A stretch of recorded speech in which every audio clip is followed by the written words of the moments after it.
Thank you. And of course, the other big story today, protests that have continued on the UW-Madison campus calling for the university to take action on a number of items, including the divestment of companies involved in Israel. Our Kyle Pazorski has been covering it since this morning, and he joins us now live from campus with more on how police responded and what's happening now. Kyle.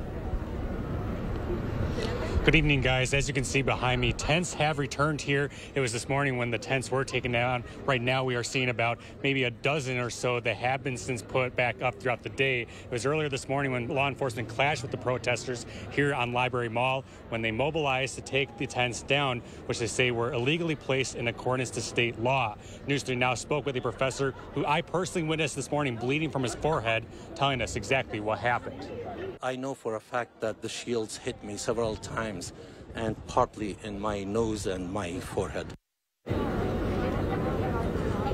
This morning was one of the most chaotic things I have personally ever witnessed. And like you heard there, law enforcement was being very heavy-handed this morning in their mobilization. But we have heard as well that some law enforcement officers have been hurt, several with UWP police as well as State Patrol and Dane County Sheriff's Office. Since this morning, a number of tents have returned, like I was saying before, but things are much more peaceful than they were prior to this morning. For more, we're going to go up to Jalen Banks, who is on Bascom Hill with more information. Jalen?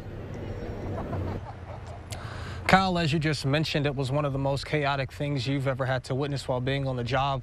And as you'd imagine, it's been varying of emotions for students here at UW-Madison, and not just for people taking part in the protests, but for general students as well on campus.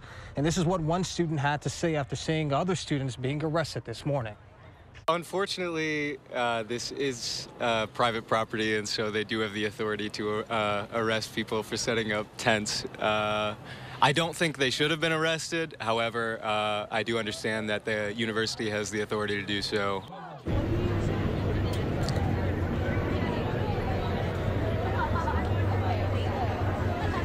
Given the opportunity to move away from the tent area and continue peaceful protests without further police engagement.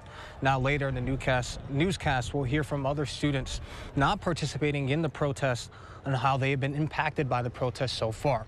For now, reporting on Bascom Hill, Jalen Banks, News 3 Now. All right, Jalen.